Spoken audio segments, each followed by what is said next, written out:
I'll say this. Let me talk about Ducati because I know Lewis have some things to say. So, in 2025, Ducati finished eighth overall with six bikes, right? They're in the top eight overall.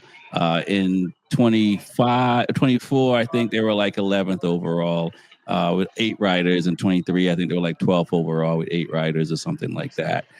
So this is the best season they've had, in the last 3 years, probably the whole since they've been in MotoGP. Period. So, how do you guys rate Ducati and what they're doing? Even though we see the struggles, Pecco finishing in fifth, but there's only two bikes that finished in the top eight. One was a KTM, one was an Aprilia. Is this something for Ducati to celebrate, or should they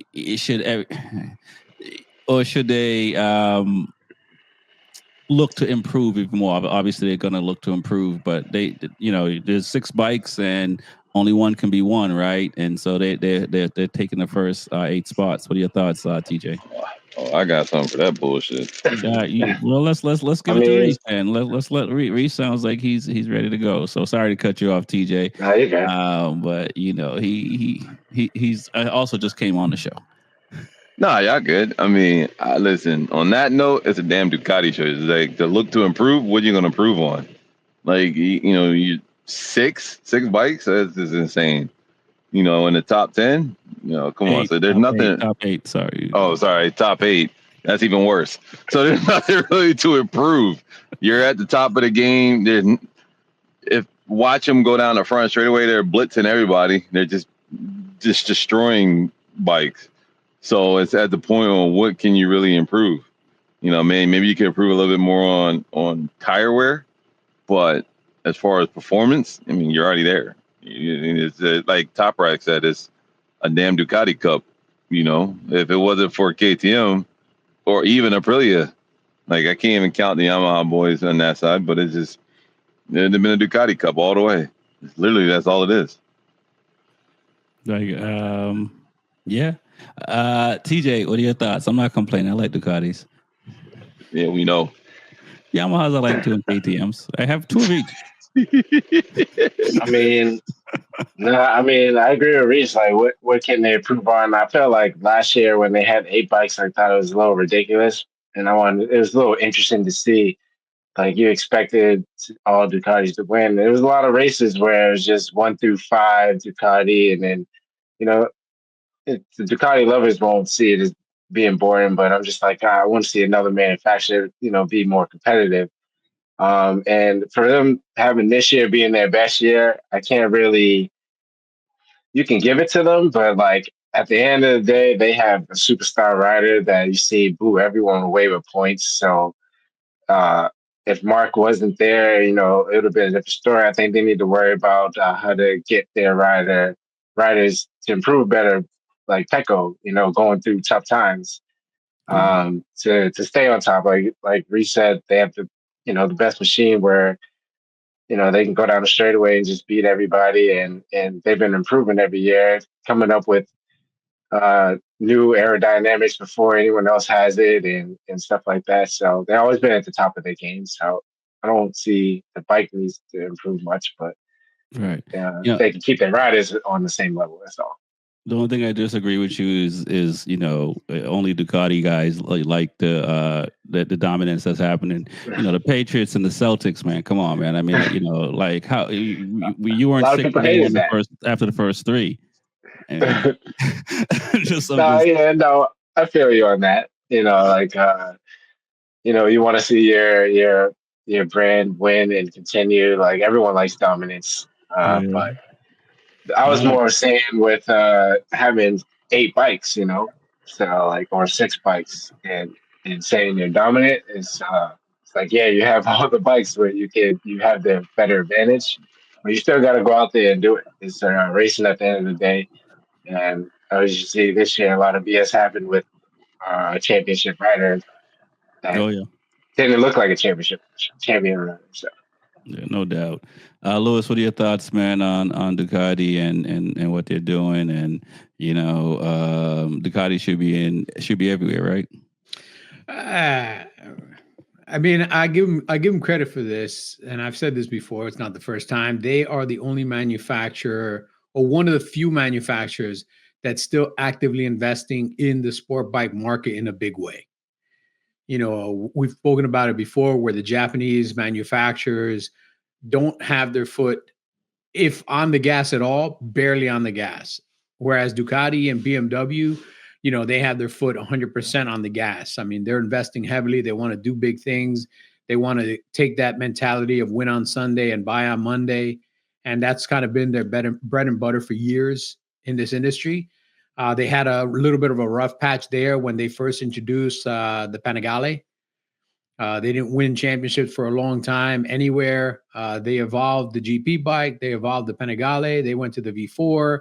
You know, they changed things, and they've turned it around in the last, realistically, this is only the last 6-7 years that Ducati has turned things around so much. Not that long. Yeah, because from 2012, when the previous 1199 or 1198 went away, and then the Panigale came into existence. You know, when the Panigale came into existence, it came in on the shoulders of like a bike that had previously won a lot. And it did jack shit because it was, you know, it was built more for a, I think it was more of an ego trip to build that bike than the idea of winning championships with it. Right. Because they took what they were doing in MotoGP that wasn't working, and they built it into a street bike that wasn't working. And then after a few years of swallowing a lot of crow for building a bike that nobody can seem to win on, they went back and they redesigned the bike. They went to the V4. They did this, they did that. They changed all the things. They took the ego out of it and went back to actually building a true world-class championship bike, both in MotoGP and in World Superbike. And now, you know, in the last 7 years, they've gone back to dominating these, you know, at least World Superbike. They always were really competitive in World Superbike, but now for the first time ever, they're really dominating in MotoGP. Right. I would say they replace ego with electronics. No, because the electronics is what makes that bike rideable. They replace ego with engineering that works. You know, because remember the previous MotoGP bike, what did they do? They connected the swing arm directly to the motor and said, this is a great stress member. No, it's not. A motor is a motor. It's not designed to hold a swing arm that can put 230 horsepower on the ground.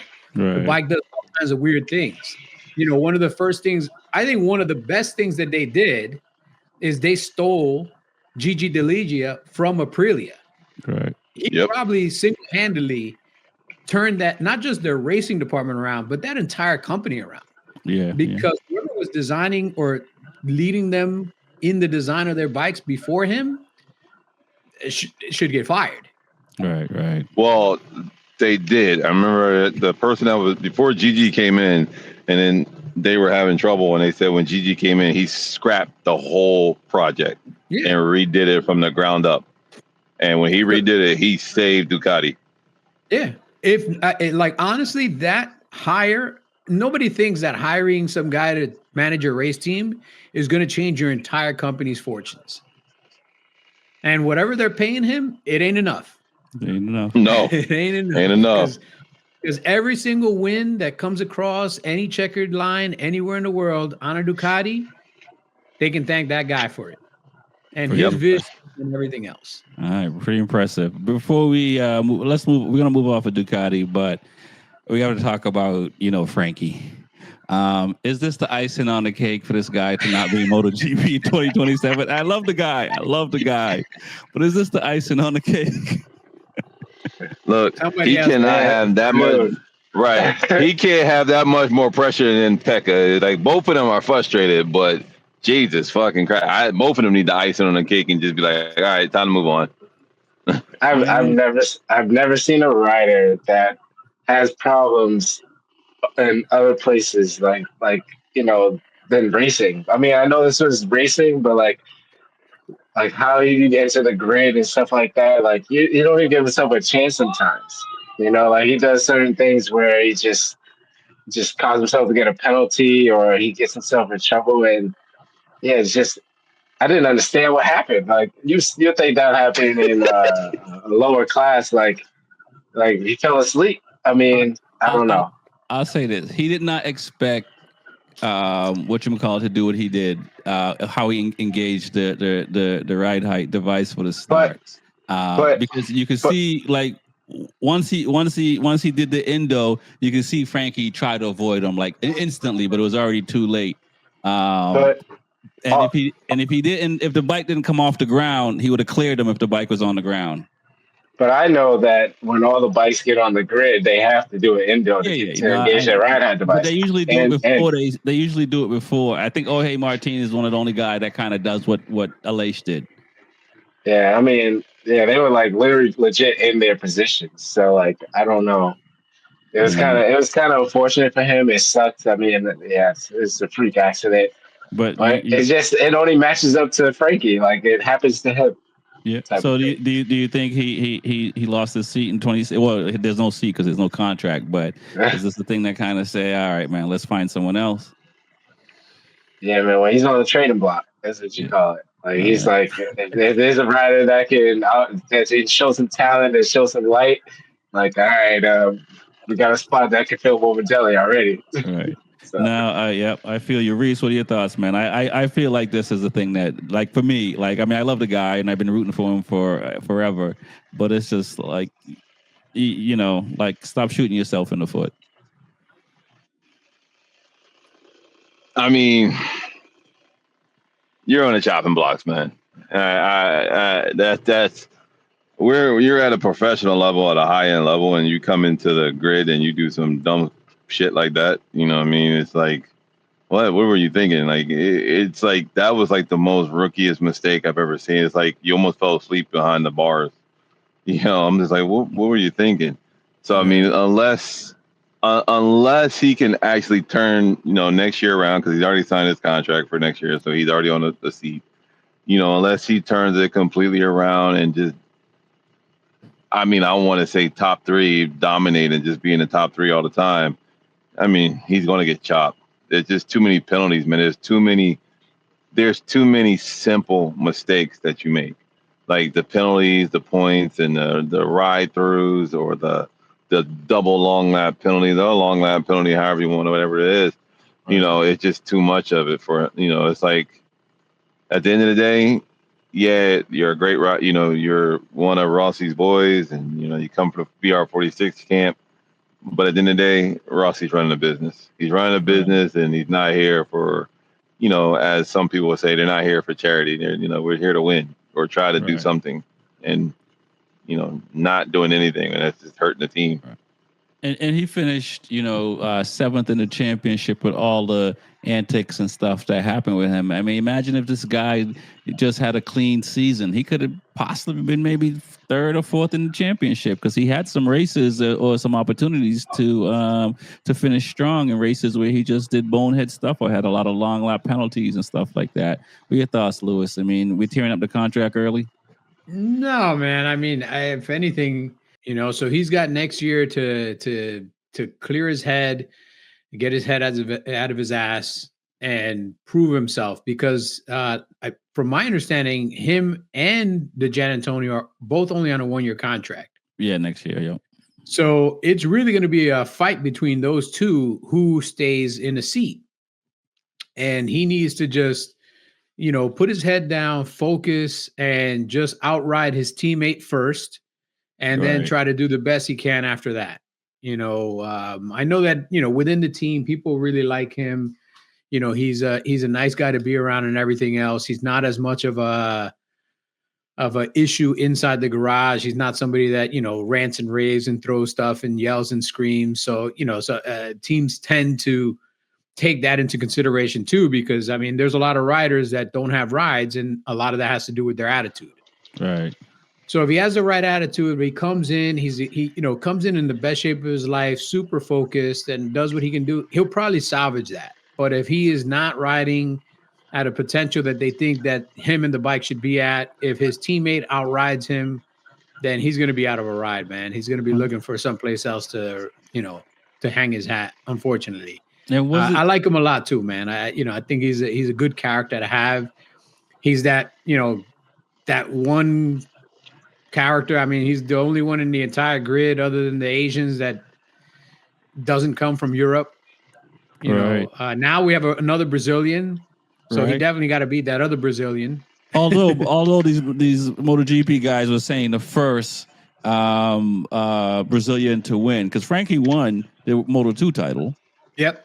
And I mean, I know he's half, but like, I mean, what are we saying? He got to be 100% now, because they should really give, you know, blown smoke up Diego. It's those English guys, man. Those English guys don't know nothing. They, you know what? They think because they talk in an English accent that they sound so smarter. They ain't that smart. Just that English accent makes them sound smart. That is good to know. Yeah, man. Everybody in Games of Thrones had English accents. They were dumb as shit. Yeah, they were. I'm messing with my own. Anyway, but he's out protesting because of his hand. So it's not just that he just, you know, fell on a grid, but you know, now he doesn't get to test tomorrow. And you know, that's huge for. And I was gonna say, last year at the beginning of the season, he was hurt on the Panigale in preseason, right, or before the season, so he couldn't do a lot of the preseason testing last year, or earlier this year, I should say, because he was on Pramac last year. From what I understand, I mean, Ducati's not rolling out a ton of new changes to the bikes, so it's not going to be like, you know, they're bringing anything new to the table, because you know, what's the purpose of putting millions and millions of dollars into a bike that's only going to be good for 1 year? Right. So I don't think outside of Honda, which might be testing parts that are going to go to the new bike, that's really most of the testing that's probably going to happen is on packages that will eventually end up on the 27 bike. I'm pretty sure if you look through the grid next year, a lot of the bikes that are on the grid are going to be the 25 bikes with small modifications for 26. Nobody's dumping a ton of money to try to win the title in 26, knowing that they have to develop an entirely new bike in 27. That's my feeling. Okay. All right. Moving from Frankie to Jack Miller. He got a double long lap penalty. It was dropped 3 position, and then he got a long lap penalty because he didn't drop the 3 position. Now, I didn't see the incident in real time, and he got a lot of blame in real time. But after watching it, I can't see what he did. So, is it fair? Was it a fair penalty to you guys, or unfair penalty for what Jack Miller got? Because it looked like his rear tire nudged Fernando Alguer's arm, and not like he pushed him off. You know, he didn't do what Zarco did to Bagnaia.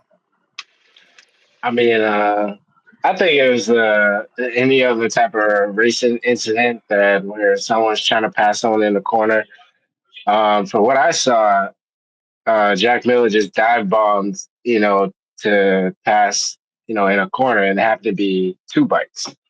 And Aldeguer was one of them. And basically when he dive bombed him, he kind of nicked Aldeguer a little bit, where it causes fairing to fall off and stuff like that. But, you know, Jack Miller was told to drop 2 positions or 3 positions, and he didn't.